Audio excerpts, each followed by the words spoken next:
It has never been more clear for the San Antonio Spurs as multiple insider reports reveal the Spurs plan to draft Dylan Harper. The future of a certain player in Devin Vassell has become more into question than ever before, with Brian Wright having multiple decisions to make, including the draft, Vassell's future, how these guards can coexist. There is one thing that seems to be clear about Devin Vassell, and it might not be what we want to hear. We got to dive into all of that, the recent reports on Dylan Harper, and more, all coming up on this episode of Spurs Digest, including the big implications on the Spurs backcourt moving forward. But we got to open up with the exact quotes here because, we're at the draft combine. We're seeing Dylan Harper. He has great measurements. He looks great. And look, Jonathan Givony, one of the top draft insiders there is, he had some stuff to say, and we bring this up here. Look, Dylan Harper is going to be the number 2 pick in the draft. I'm 99.9% sure about it. He's lost 15 pounds in the last years. He's also grown. The San Antonio Spurs are signaling to teams that they are very excited about the opportunity to draft Dylan Harper. And you know what?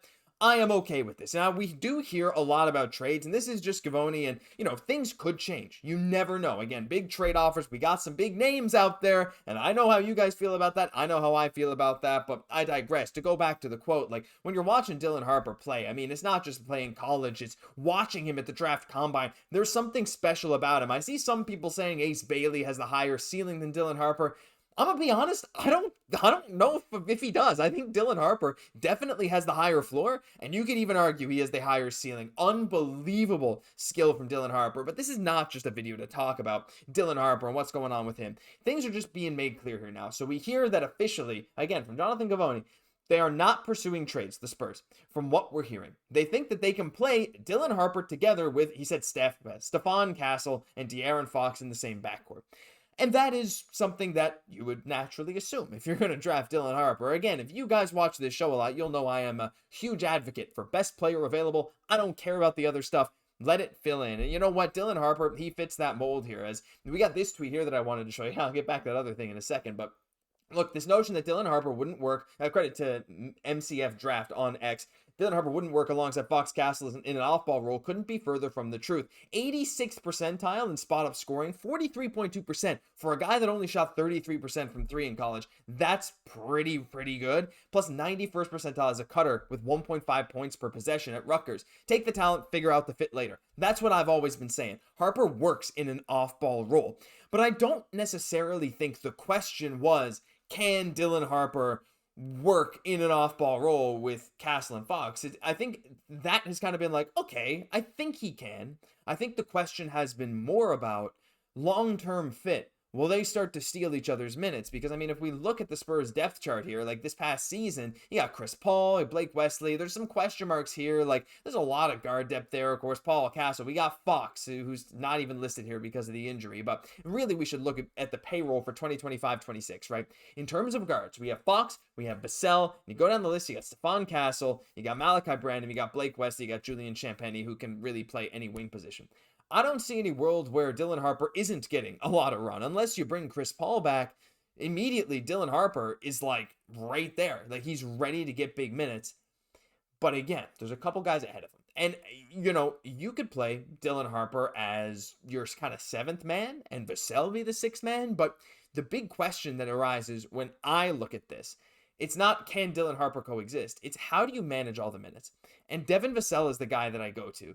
Because when you look at the Spurs backcourt for the future, you see De'Aaron Fox, you see Dylan Harper, you see Stephon Castle. Where do you see Devin Vassell? Because we're hearing all this talk about Dylan Harper working well with Castle and Fox in this offense where you can play Harper at the 3 because he's 6'6", he has the mobility. He can guard the 3 if he really needs to, unless it's some massive 3 who's going to post you up. Harper's good enough to stick with them, I'm sure. And even if not, Stephon Castle is such a good defender, I'm very confident he can, take on whatever defensive matchup there is. But when I'm looking here at Devin Vassell, I'm like, where do you fit? Where do you fit in the long-term future of the Spurs if we draft Dylan Harper, which seems to be the case at this point? And that's where I don't know. And again, we're talking about trades. We hear KD's name, whatever. We hear Giannis's name. You're not going to get him if you're not giving up either Stephon Castle or the 2nd overall pick, which it certainly seems like the Spurs are not willing to do. Fine, that's not going to happen. But again, when you look at this payroll, Devin Vassell has the longest contract on the Spurs. Now, once De'Aaron Fox signs his extension, of course, it'll be him. And then, Wemby will sign his and it'll be him. And it keeps going year after year. But as of right now, there is no player that is already locked into a contract for longer than Devin Vassell. And he is also the second most expensive player on this team. And that will continue to be the case until we get an extension for Victor Wembanyama. And so right now, Vassell, like, you're looking at him like, are you really that number 2 option? And it's not even being the number 2 option because he's just not, because we have Fox, and of course you could argue as Castle, like, near the end of the season, maybe surpassed Vassell. I don't know. Because Devin Vassell, like, I mean, he has a history of scoring a lot of points. 19.5 last year. 37% from 3 was near the league best in corner 3-point shooting percentage. 47% from the field. Those mid-range jumpers were great. 20 points, 4 and 4. This $27 million a year deal was looking like a steal. But now when you add Dylan Harper to the mix, like, look, this is where, you start to do the Steiner math. I forgot to add Dylan Harper to the mix. What happens here? Like, it spells disaster for the Spurs backcourt because you need to make this choice. At least in my opinion. Maybe you guys disagree. Maybe you think, this could be the case too. You have Devin Vassell come off the bench. Is that something you want to do with a $27 million player? And like, look, with the NBA cap rising by 10% in 2025-26, it makes the $27 million contract look 10% better, right? And as the years go on, you can only imagine with the new TV deals, advertising, the cap is just going up and up in so many different sports that a $27 million deal might be a bench player deal not too far in the future. And you know what? There's some bench players, I'm sure, that might already make that around the league, guys who were starters, whatever. But it's not ideal. Like, if you have a guy like Vassell, he would be a perfect 6-man if you could start Castle, Fox, Harper. But what if it doesn't work? What if it doesn't work with Harper at the 3, Wemby at the 5, Sochan at the 4? This is where I start to have questions. So I throw it to you guys.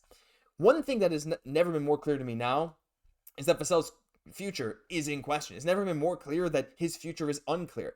And he seems to be the guy. Every single video we do, every single time I look at the future of the Spurs, including this draft pick, Devin Vassell is the one guy that has a lot of value in terms of being a good player. I don't think his contract is going to age that poorly, contrary to what I think a lot of people will say. I think this year was marred by injuries, coming back from that foot injury, which bothers you, and he was not 100%. He said it himself. So I think he really is that 20 point per game, 4 rebound, 4 assist player who can be an efficient 3-point shooter. The question is that enough, like, to keep him around at $27 million coming off the bench for the Spurs? He'd probably start in Harper's first season.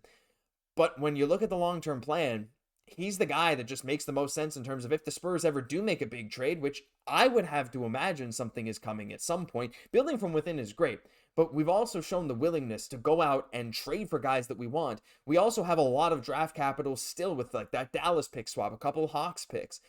You have the capital. You can't draft and use every single one of those players. At some point, it would be smart to trade your draft capital for a guy that can help the team now. And every single year, the Spurs are getting closer and closer and closer to being a team in contention where those draft picks don't mean as much anymore. Obviously, it means a lot, but it doesn't mean as much to actually draft the player, especially if it's a mid-first or something, or a late first. Those are the kind of picks that you'd be better off trading to get a current asset. And when I look at the Spurs assets now, guys that are under contract for a long time, that other teams may be interested in, that can work for matching salary if you're bringing in another good player that fits your roster or two, it's Devin Vassell. And I hate to say it because I like Devin Vassell. I know it was a down year. I know fans are not as high on him as they once were, but I just think he's the odd man out, and I need to hear from you guys. Like, what do you think? To me, it's never been more clear. Vassell's that one guy that seems to be on the way out. I don't know. No official reports that he's being put in trade talks, but I can't help but see it. But listen, I need to hear your guys' thoughts down below. Let me know what you think, because that'll do it for this episode of Spurs Digest. Am I crazy? You guys didn't like some of the takes I've had. Look, that Lowry marketing thing. Look, I'm sorry for being a Lowry truther. Probably objectively wasn't a great trade. I know you guys didn't love that proposition, but hey, I try to give everyone a fair shake. Look, if Lowry marketing was a $30 million player, why am I defending myself? It doesn't matter. Leave me your thoughts on Devin Vassell down below. Thank you so much for watching every single day. It's late. I gotta get some food. I'm Josh Gosse. I'll catch you in the next one.